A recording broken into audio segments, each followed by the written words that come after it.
So zvakareva kutooma kweupenyu ndozvandakakwanisa kuti ndasiya musikana one day kuti she's an all rounder and akava close to me palosi airamba achiuya kwandiri even musi wandakati because ndakaenda kuDubai ndibva ndambononegotiata vandadzoka ndichiti ndifese vanhu kuskuramba ndiri absent ndakaona kuti vanhu vanotanga kuita noisy, they can attack my family, they can attack my girl wekubasa. I had to come to meet them.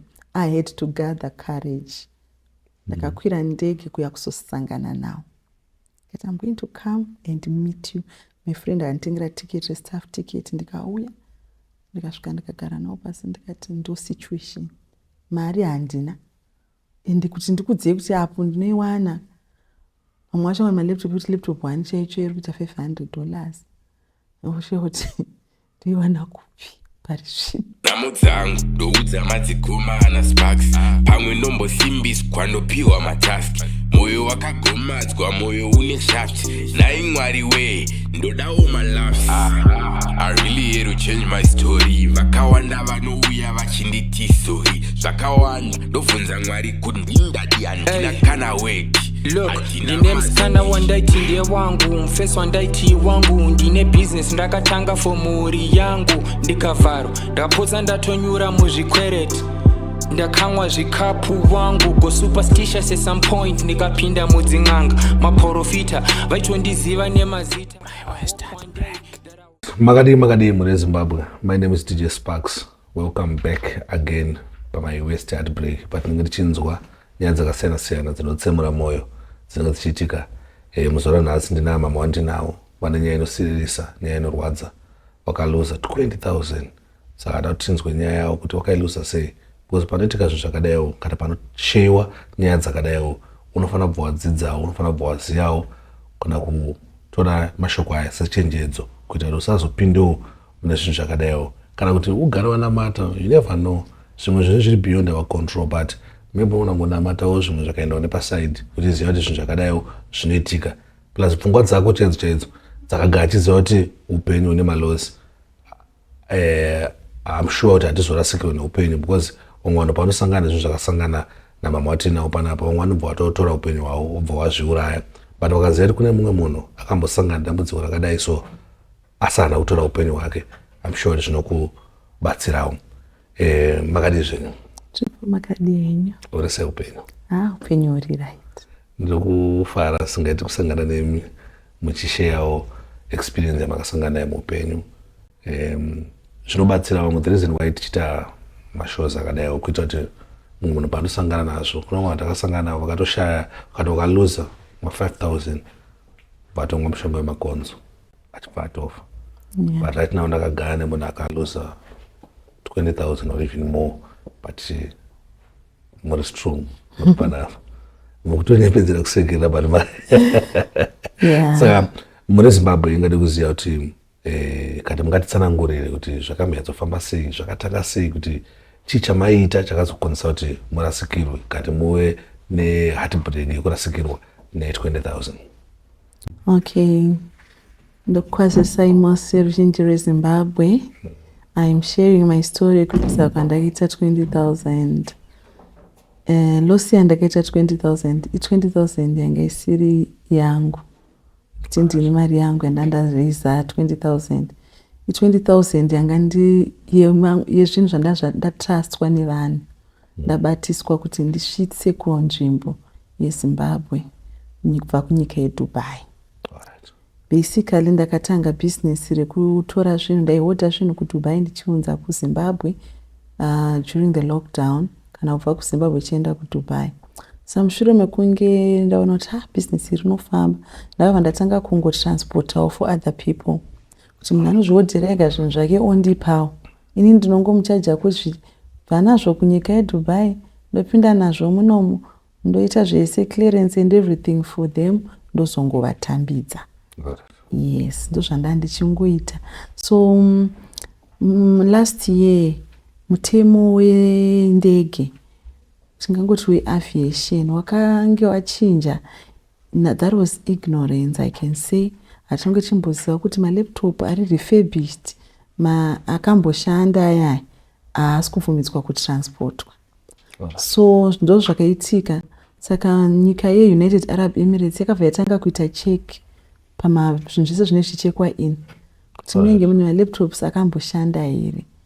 Saka naakamboshanda vaingobvisa vobva vatotisa notisi yekuti ndabvisa, hatichakudzorerei nekuti madangerous goods.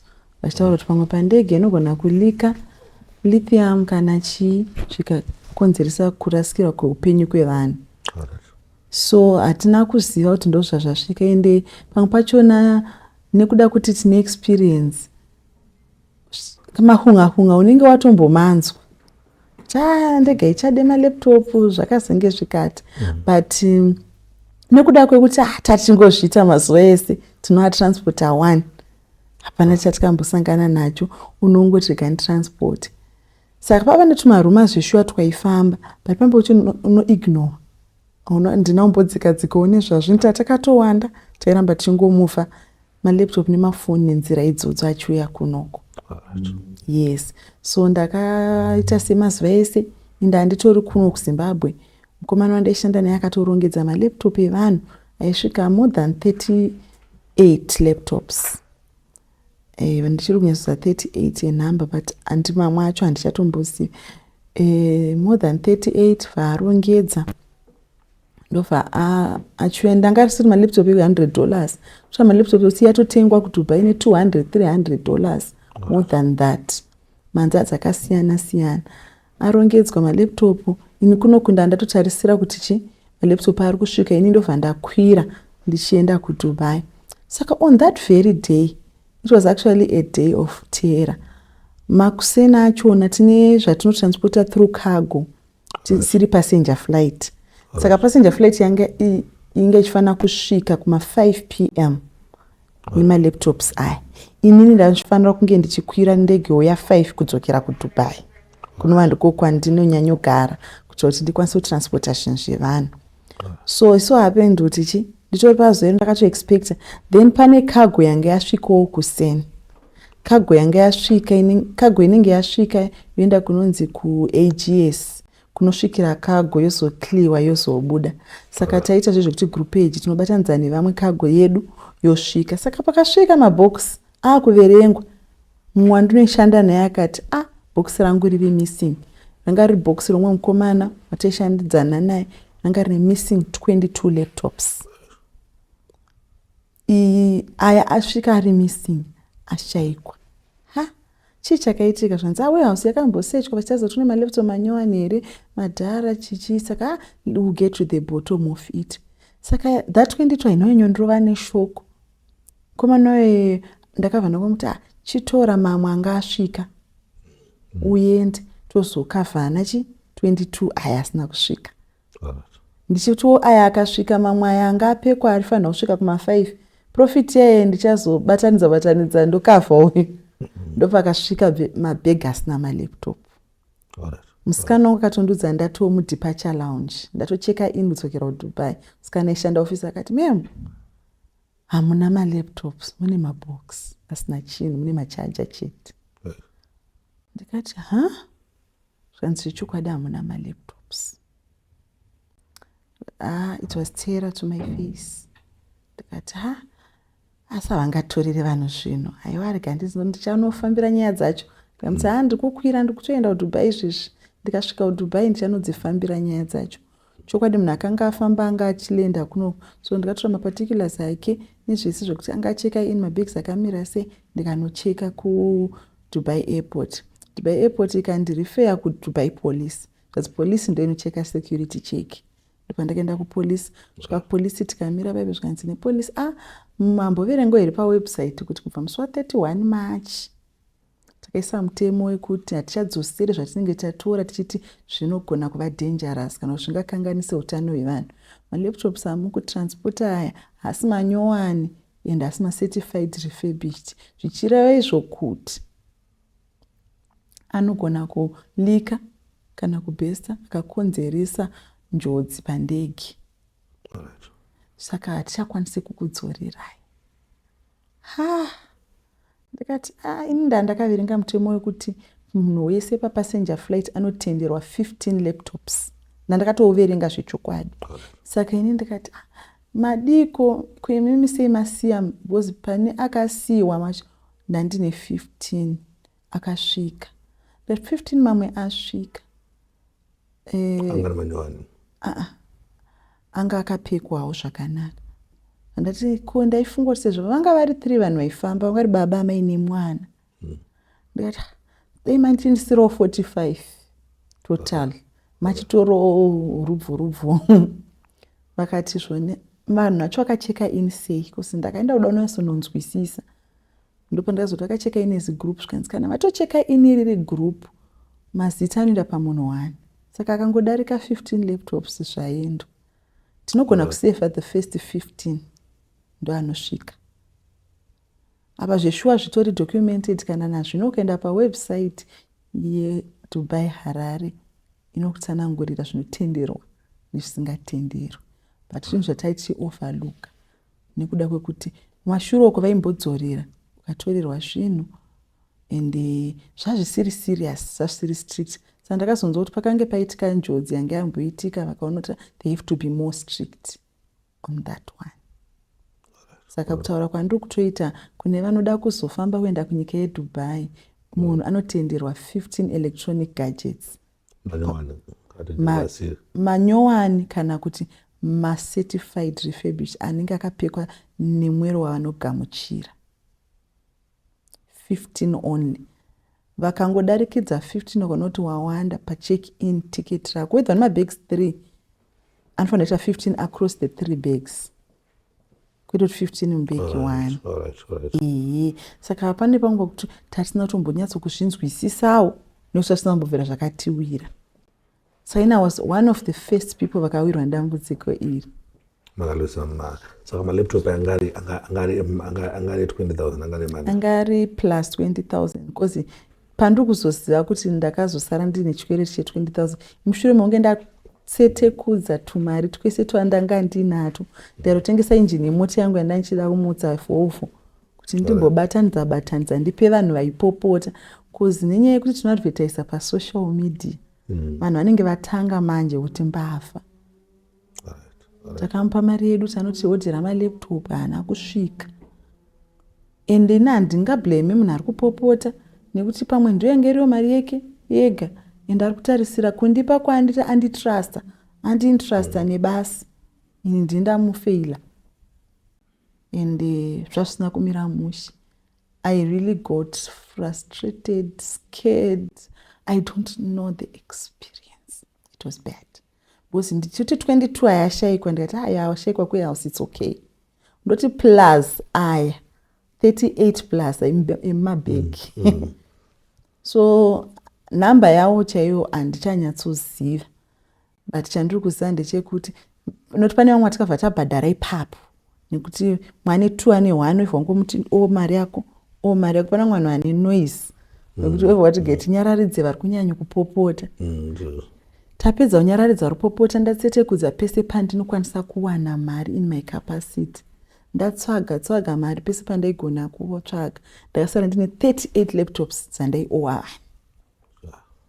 Ndo pandakatanga kuona kuti zvakaoma. Uda kutsvaga mari yekupa munhu. Mari yausati wamboita profit.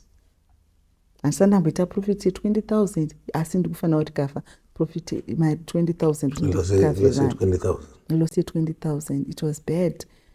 At that time unopererwa. Zvamamuchataura kuti unombofunga kufa. Ndakatosinka into depression for a moment. Zviti pane time yekuti pfungwa dzangu dzanga dzisafunge straight. You lose confidence. You lose self-esteem. You don't even want to meet people. Because ndakange ndaimukira kumapurisa everyday nchizama kunegotiate ndikambosama. Pane vakatomboedza kundibatsira vakambomira nenyaya yangu. Mukuru wepaDubai airports andinzwira tsitsi zvokutoti munhu anongunzwirawo tsitsi zvisanangura nyaya yako. But zvakashayiwa basi. Nekuti mutemo wanga watoti ndindu. Musi wandakaziva kuti hapana. Ndatoti vaninyora tsamboti ndinotaura nemukuru wemapurisa. Ndakasvika ndikataura naye. Akanditi my sister I cannot help. Hapana zvandichakwanisa kuti ndi malaptop acho zviri kutoti akasanganiswa. Saka hapana pekuti ndingakuti yese vanhu vangu vachitorerwa. Akandivhurira kwacho kwaichengeterwa pasina kuti unotombononga kuti yangu iyi mamune malaptop, mafoni. Panguva iyo ndinotenda kuti vanhu vakawanda vakasafa. Vamwe vanganga vasiri maZimbabwenzi, vamwe vanganga vari dzimwe nyika. But I remember ndichisangana nemumwe muAlgerian anga ane mabhegi 3. We're talking of 32 kgs by 3 muine mafoni atorwa ese. Achitaura kuti I can't go to my country, I will not go back. Nekuti vanhu vanonondiuraya, vanofunga ndakadya mari, tinobatanidza touya kuzohodha. Saka wozoti ndakatorwa, they will not understand me. It was terrific. And I managed kurarama chete noda kwekuti ndakarangarira kuti kana ndikafa chichandasiya nhaka yekuti mwana wangu akazodaita business, achati business rinouraya, rakauraya mai vangu.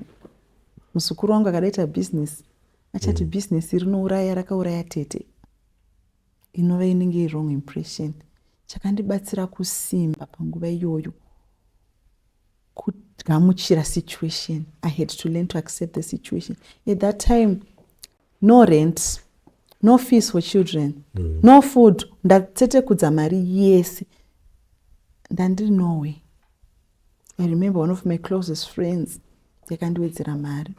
Akanditi chero mwana aenda kuchikoro. Andaita kuti mwana wangu aende kuchikoro mubhodha. Madei vandanokumbira kuchikoro. I had to gather confidence kunokumbira. Zvinhu zvandasingatarisiri kuti ndingaite muupenyu kukumbira kuchikoro. But ndakaona kuti ndinokumbira headmaster kuti handina mari yacho. Ndikaiwana ndichabhadhara. Vangondinzwisisa vanafa watanga kuenda kuchikoro. Driver webhazi kuzi vanhu vangu vanopikwa nebhazi kuenda kuchikoro. Kataura naye kati chakubhadhara handina kwandinoenda. Ndichiromboendla bigger issues. Ndikambotsvaya. Vandadismisa vasikana vaishanda basa 2. Ndikavaudza kuti ndikupei majuzi enyu vandanguvapa mari yange iripo. Ndikati munogona kunotsvaka enyu mamwe mabasa because ndikuona ndisingazokwanisi kukubhadhara izvinhu zvakadai. Because that loss meant loss of clients as well. Vanhu ivavo ndo vamwe mwe chete vanga chichiba basa every week. Because muno muZimbabwe mune vanhu vanoorder 3, 4, 5 laptops, 6. This week otomatenderedza, next week okupa futi basa utakura. Munhu iyeye zvekurewo kuti kumba kwake zvatowo pasero. Saka hachahodhewo. And achaudzawo mumwe kuti vanonyudza malaptop haasvike. So zvakareva kutooma kweupenyu. Ndozvandakakwanisa kuti ndasiya musikana 1. Wandaiona kuti she's an all-rounder and akava close to me palosi. Airamba achiuya kwandiri. Even musi wandakati because ndakaenda kuDubai ndambononegoshieta vandadzoka ndichiti ndifese vanhu. Kuskuramba ndiri absent, ndakaona kuti vanhu vanotanga kuita noisy. They can attack my family, they can attack my girl wekubasa. I had to come to meet them. I had to gather courage. Ndakakwira ndege kuya kusosangana navo. But I'm going to come and meet you. My friend akanditengera ticket, staff ticket. Ndikauya. Ndikasvika ndikagara navo pasi ndikati ndo situation. Mari handina. Ende kuti ndikudziye kuti apo ndinoiwana. Vamwe vacho vane malaptop kuti laptop 1 chaicho iri kuita $500. Oshe kuti ndoiwana kupi pari zvino. Kana kanti ndipe 1, pane mwe nditi ndipe 1 per week. 500 per week ndoiwana kupi ndisiri kuita business. Papa katondiyipira. But I faced everyone. After facing them, vanhu vaipopota, vanhu vanopopota, vanhu vatonga chakudya. Ende ndandiri mwana uye akakura asinganyanyi kufarira kupopoterwa. Ndaiti ndikapopoterwa, mai vangu vaimboti popotei. But vaiti vakati popotei ndiri munhu anoluza direction, sense of orientation, zvese. And ndikapopoterwa ndinorasika. But ndakadzidza kupopoterwa ndigamuchira chikuti sorry.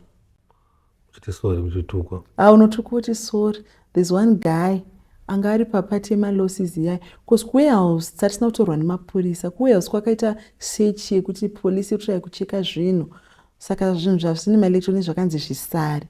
Mukusara ikoko takasangana nemunhu akateka advantage nesituation.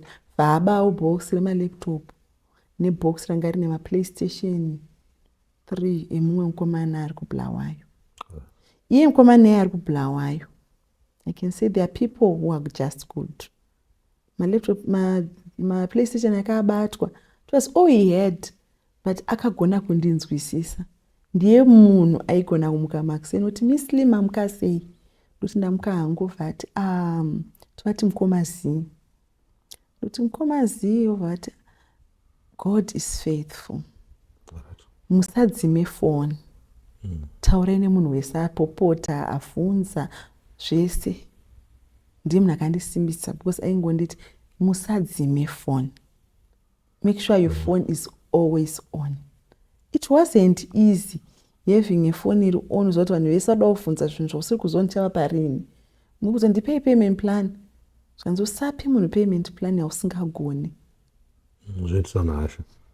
Pauchasvika Friday, ichasvika kaFriday yeah. Just to be honest. Landlord wangu kuDubai, I remember kuDubai vanhu vanofarirwa dzimba kwasabhadhara. Akauya ndikagara naye ndikamuti handina plan. Handina plan muArab. Akangosvika pakuzoseka akaenda akandisiya pamba ipapo. As I speak, I still stay there. Saka zvakazokutorera time yakareba sei kuti muri kafe zvinhu zvese zvikari nanhasi musati mapedza kusvika? It took me the rest of last year. Ndanchingoshandira vanhu ivavo. As I'm speaking, ndasarwa nemungava unoita iwo 1.9. Right. Ndomungava ndaitarisa nezuro reinvestment sheet. Because ndakava ndagadzira reinvestment sheet vandanyora ningi. Laptop saka ikosta mari. Ndichingobhadhara mbichana.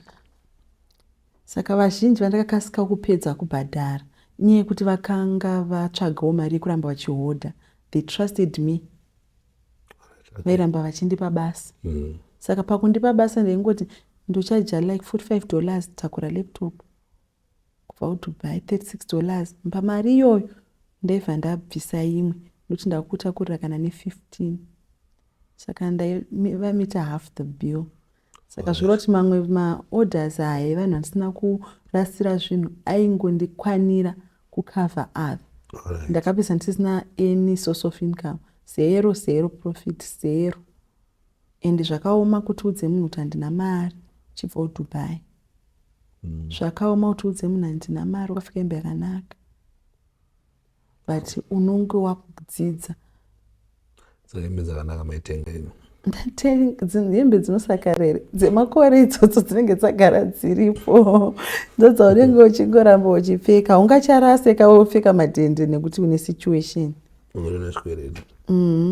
Pane bhuku rakanyorwa namai Guti. Vana vanoti the red lipstick stays on. Right. So I read it clearly that red lipstick stays on. It means even if when I'm in the bad state, red lipstick stays on. Right. That's why I use a red lipstick in my life. It's like I would wake up, take a shower, put a red lipstick with nothing. This is not chekudya. Some of my friends vakanzwa nhasi kuti ndakasvika pekutomborara nenzara vanogona kufunga kuti cool. Seisataura. But at that time haugona kana kukumbira. Simba racho rekukumbira rinopera, confidence inopera kuti wa. And I want to tell you kuti you can try anything. I remember one of my cousins on my birthday vakabva vanditengera red wine ndiri padistress yakadaro. Pane pakuti vanhu vanokunetsa vanofunga kuti wabho. Vakambomirawo kunetsa vanombofunga kuti wabho. Vakatanga futi kazvitonge zvaitika nhasi. Ndatora red wine ndakaridutira bhodhoro ndikadhakwa. Ndafara dhova ndarara. Asi ndakazozvibvunza kuseni manje ndamuka ndasoba ndikati saka ndikadhakwa nekuti ndine stress. Ende kumuka kwandakaita manje ndakabva ndanonokomuka. Apa pane munhu aida kundipaka patembi kuti nditese ndibatsire mwana wake ndichiwanawo kamari. Ndanonoka kupati time apa ndakadhakwa. Ndakabva ndazviudza kuti this is not a solution. This is not me. This is not me. But at that time you are tempted. I want to tell somebody who gets into a situation. And my husband at that time had left for Canada. I was alone in United Arab Emirates. Varume vanototonge vanokuda vakawanda ende vane mari zvokuti ukasava strong you do the wrong things to get money. Panguva yakadaro you need to be very careful. Ndakatanga kuti ine vamwe vanotoziva situation yako, they will take advantage. They know your situation, they know you're going through hell, you don't have money. Vanotanga kuswebera padhuze newe kuda kukuoffer zvinhu in exchange for your body. It's so pathetic that some people that I called friends to my husband, friends for the family, would want to take advantage of me, and you would wonder, oh, these years, this person waits for my downfall. It's so sad. Saka, any advice yamunogona kupa munhu akambopinda situation yakafanira kati munhu achazopinda situation yakafanira ndeyekuti chii pakusolva maissues akaita sezvikwereta? You have to face it, no matter how hard it is. You have to face it, and you take responsibility. The time I decided to take responsibility, that's the time I started living. Pandaifunga kuti zvaitikirei kwandiri chichichi, hapana progress yandakaita. I only got sick, headaches asingaperi, confidence lost, and haufunge new idea, ungafungei? Hapana. But the time I said, okay, I want to face this, I'm going to tell people I'm going to pay, I'm going to work hard to pay. Right now I'm left with less than 10% of the money yandiri owing. But it's within 1 year and some months. Zvichireva izvo kuti it's doable.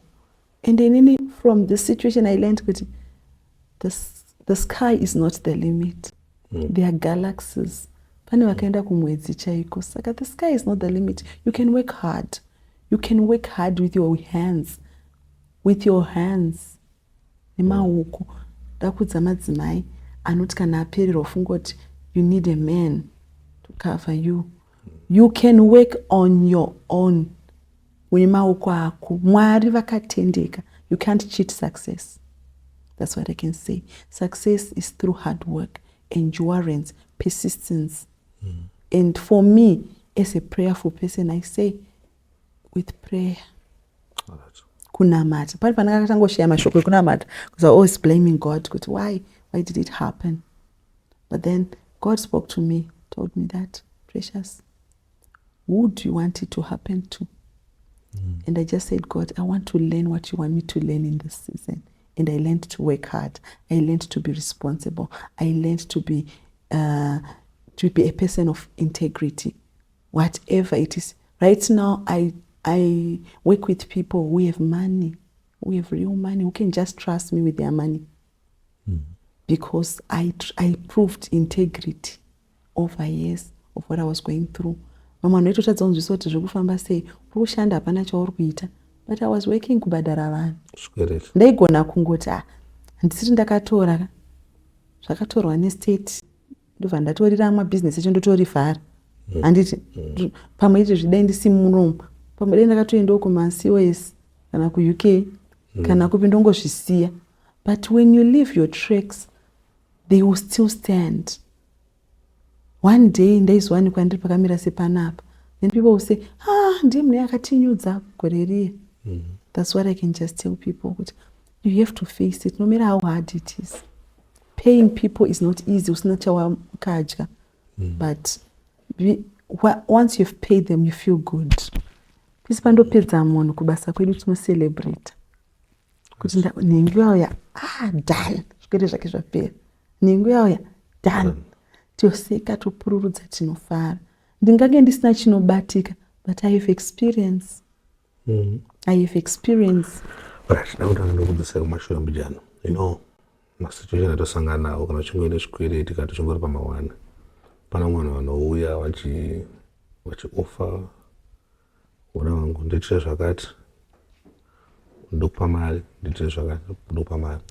ndezvipi zvinhu zvamakambosangana nazvo obviously mukutsvada kukavha zvikwiri mutoda kutsvaga mari like ndambonzwa muchita kuti even vamwe vanhu vaitrusta vamwe vanhu maiti mafriends enyu vanozouya vachiratidza kuti vane mamwe mainterest. Nezvipi zvinhu zvamakasangana nazvo mukutraya kuda kutsvaga mari kuti mubhadhara chikwereti like mamwe maoffers aiuya maybe ari asiri bo nari bo? Okay, vanhu vanotouya nezvakasiyana siyana. Kune vamwe vaitouya vatori maskama futi dotokutorera imwe mari yakawanda because you want money. Vanotouya nezvekuti hanzi ukaisa mari yakati in 2 weeks inenge yabereka because une desperation unoita ma-desperate measures. Ndakatomboendesapo $100 kuchimwe chipound scheme ndichitoti maybe after 2 weeks ndendera se vachafa hazvisi zvangu izvo. Saka ma-desperate measures iyayo anenge itika. Then kunogona kutoitika vamwe vanhu vanotouya kuzokudza kutoti no zvinhu izvi zvauri kuita zvinotoda I remember this other guy akanditi muda kusimbiswa, muda kutsigiswa. Yes, I'm sure like that. Muda kugezwa munyama, unogona mufana kurumba like. Yes, kutouya kutaura nezvima-offers. And then pandakazona profile yemunhu waitaura kuti ndiye akamubatsira, you get scared. Mishonga zvii and I'm like, this is not me. So unogona kupinda muzvinhu izvinezvi like mazuva ano vana vedu vamwe varopinda manjuzu chaimo kwete nekuti ndo zvakagara iri kaucheumba kwavo, kungoona kuti vamwe anasisi vabata mari dziri nani because unonga kuti kuendi kutadza papi. But ndakasangana nezvimaofa zvakadaro, asi ndinotenda Mwari with the grounding and the teachings that I've received. Ndakaramba ndakangoshinga ndichingonamata. And I have people who stood by me. My aunt mandogara now, I'm proud to say tete vangu vanonzi Nyerwai, he stood by me. The day ndakarara pasofa vakandibvunza kuti saka ukaramba wakarara pasofa mari chauya here? Ndakati no. Zvikanzi wake up, stand up and go and work. Nditi handina mari tiketi. Zvikanzi tsvaga tangidze, handi unoziva zvaunoita but ukagara munomu uchafa.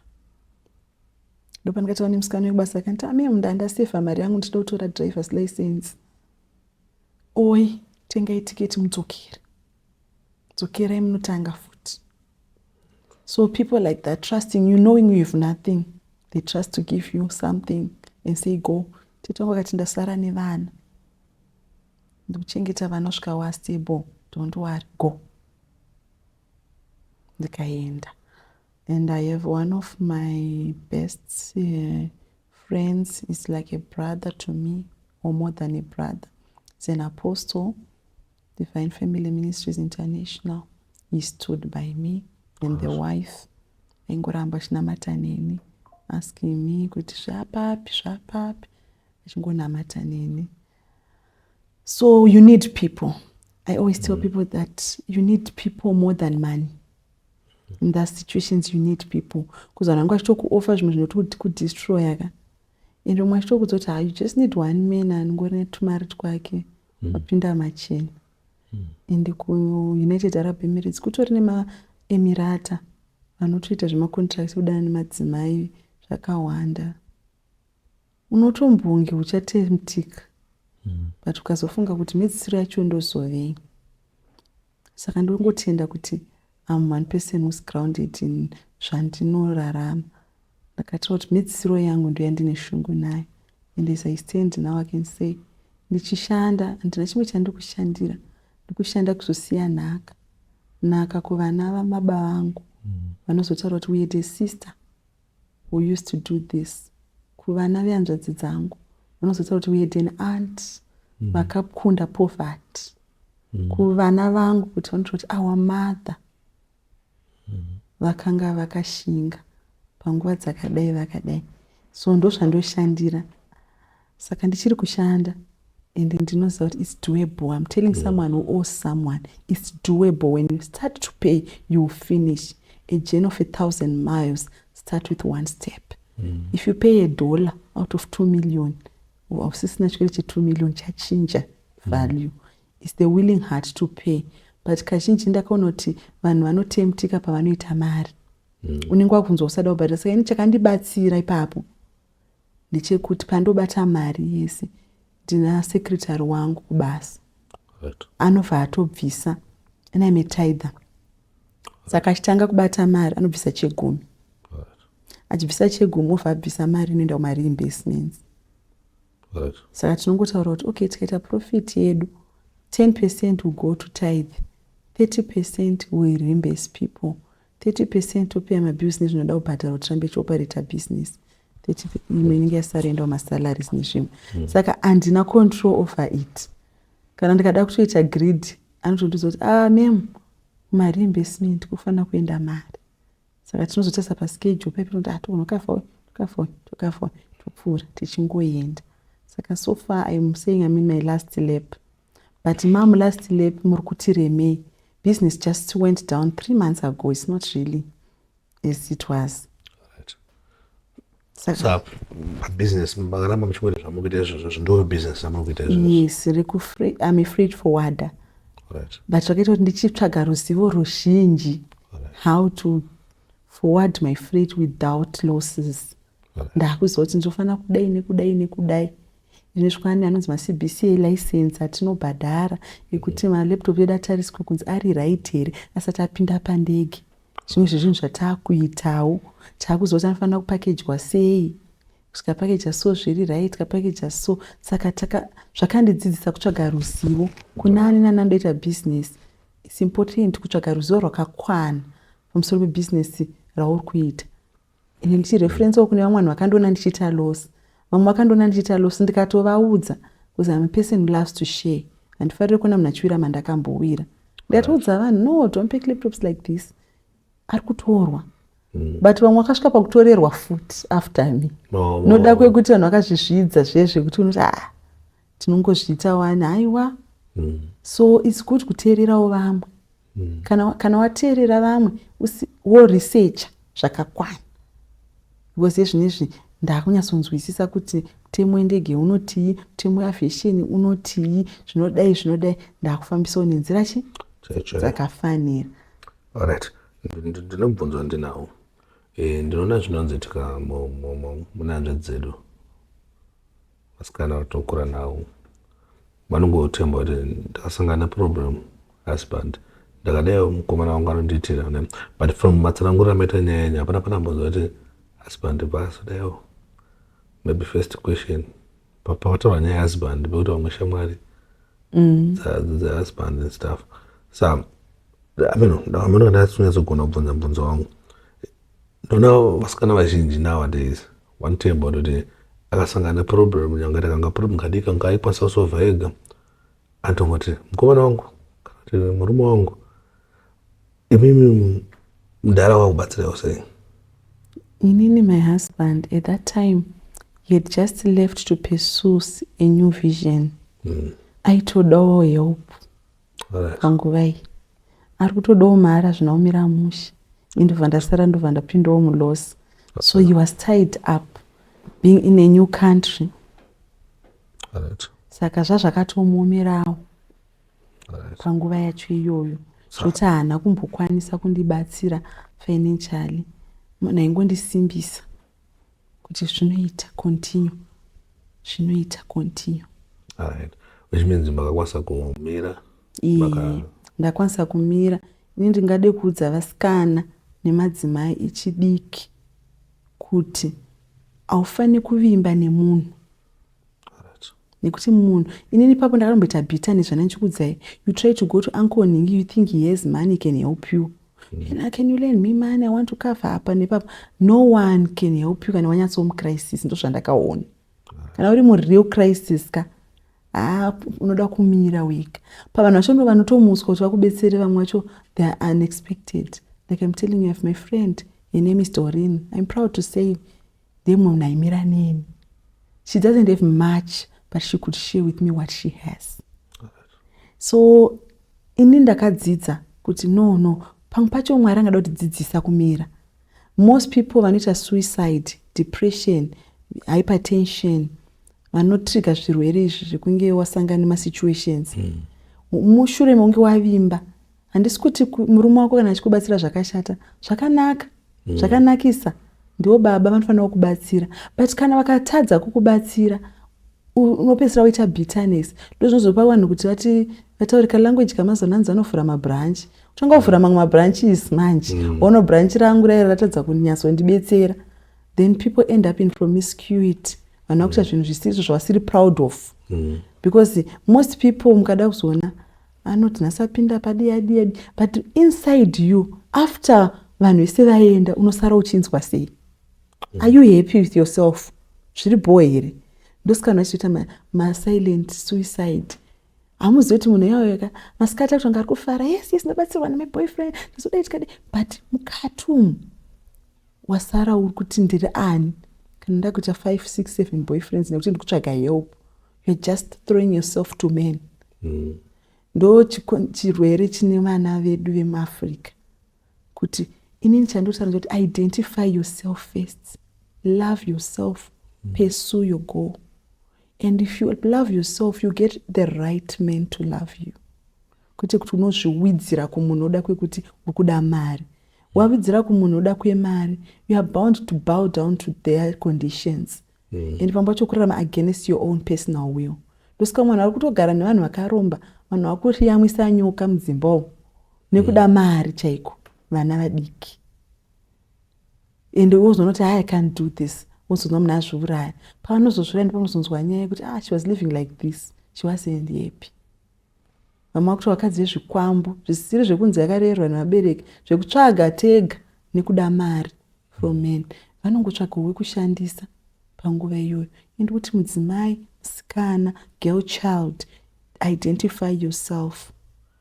And if you have your purpose, and don't offer your body in exchange for financial help.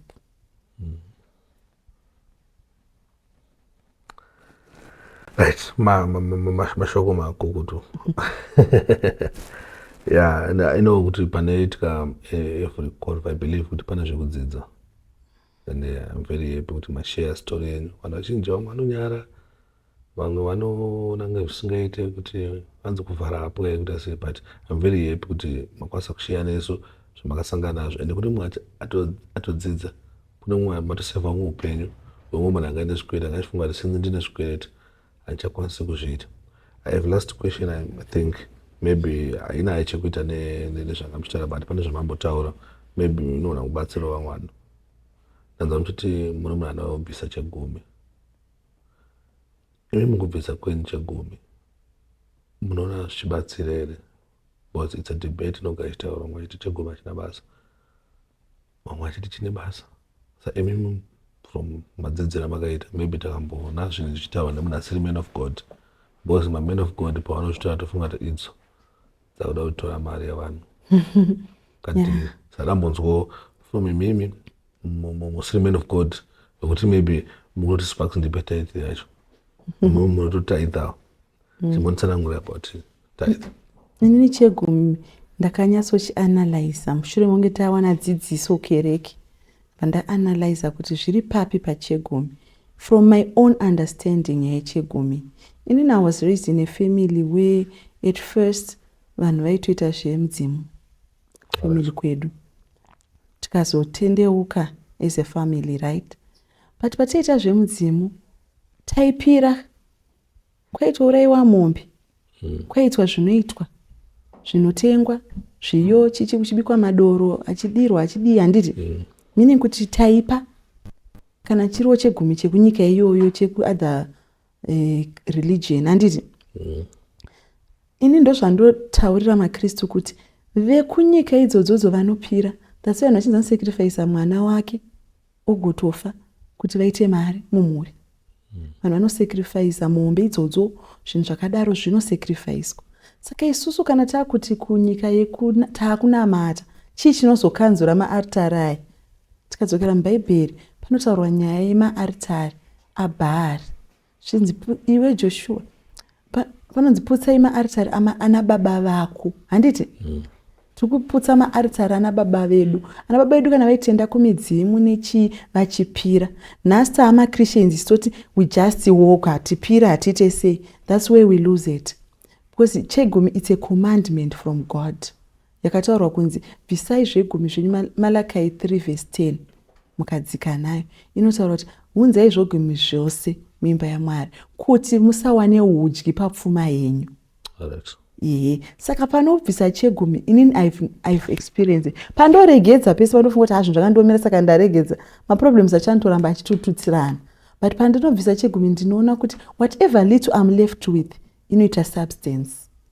Saka inini ndichibatanidzwa from the Bible which says bring all your tithe to the storehouse kuti tisave neudyi. And hanzi tikaunza takatendeka, will be blessed, kukomborerwa kunopfachukira.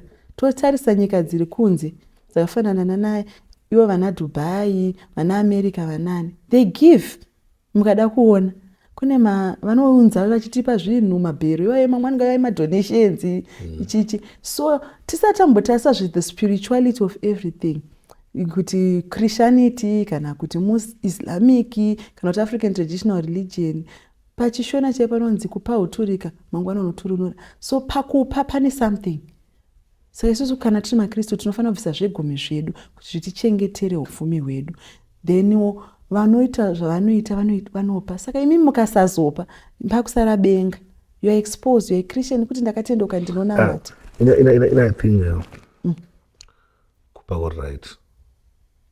But I think kana tono vazhinji vanozoita problem pakunzi but $10 yawaneba chimbonza kuno kutola.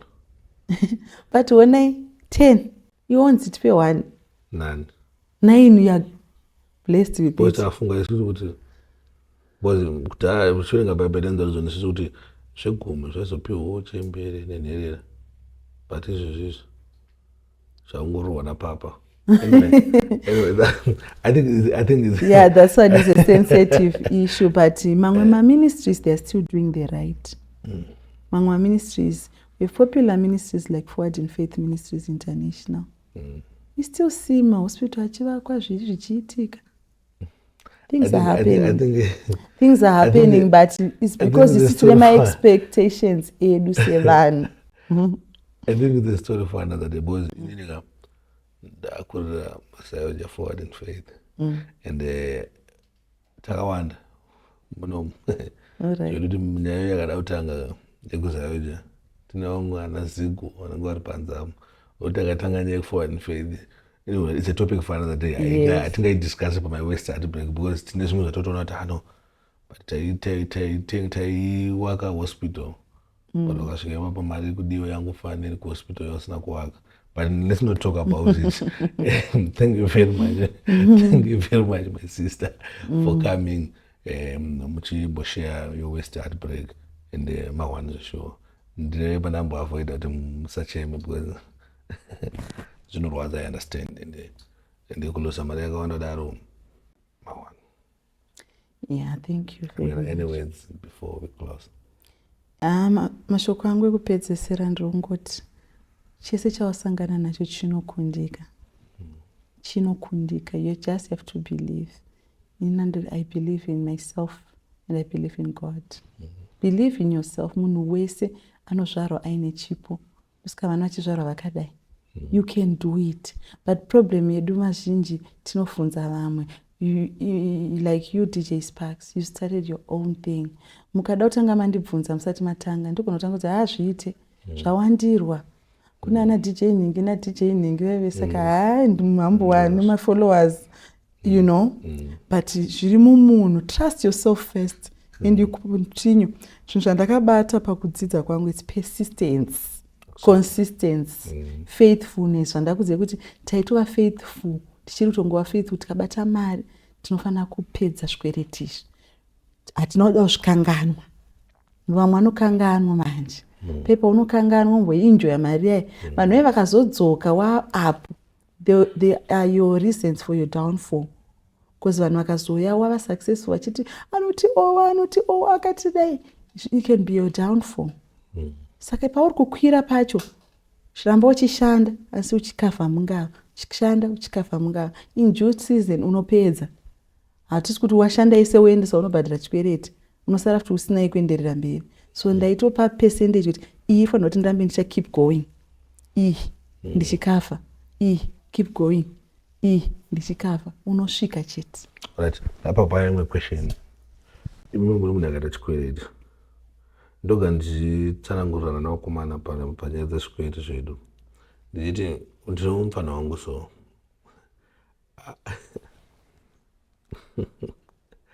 Mufana wangu anofunga kuti akaexplaina.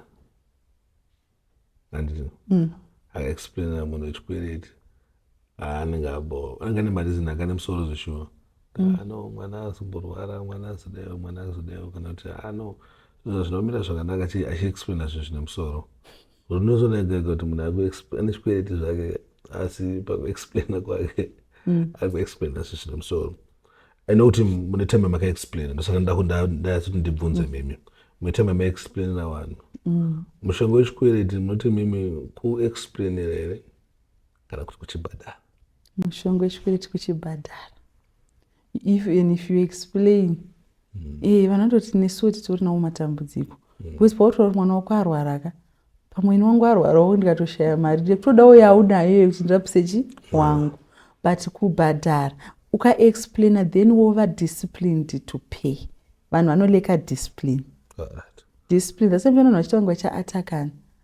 Ndine chikwereti chenyu imimi.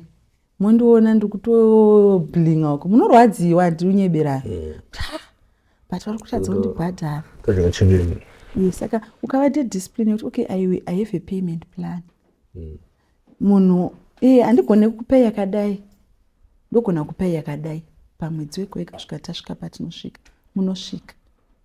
Zvakaoma kuti vanhu vakunzwisise asi with time they will see kuti you are committed to pay. They will eventually understand. I've regained even my clients acho iwayo andakaluzira zvinhu.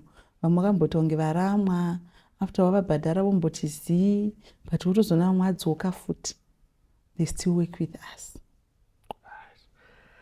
Thank you very much. Thank you very much. Mwari wakuitire zvakanaka. I wish you the best pabusiness renyu. Guys, kana pachinge paina uri kuona this video, I think ndasangana nemurungu anobhadhara zvikwereti. Munogona nyange zvakanyatsoenda nepangu vanobhadhara zvikwereti. Saka munogona kungozovabata panhamba dzavo dziri kubuda paya, I think namba dzavo dzebasa. Munogona kuzovabata kana muchinge maine zvavanoda kutransporterwa from Dubai kuHarare, from Harare to Dubai, ando mashandira munoita? Dubai, Harare, Dubai. Tinoita futi mavisa processing, tour guiding and consultants in business. Noti market yeDubai tatinzwisisei zvakanyanya, saka togona kutour guide kana kukupo consultancy kuti uchida kuitawo business uchitora zvinhu kuDubai unozvifambisa sei. Alright. Mune Zimbabwe, thank you very much for supporting. Thank you very much for watching. Kachungochitonera ku YouTube usina subscribe, please. Kana subscribe. Kachungochitonera ku Facebook, ku TikTok usina follower. Kana follower. Thank you very much for supporting. With that, we are out.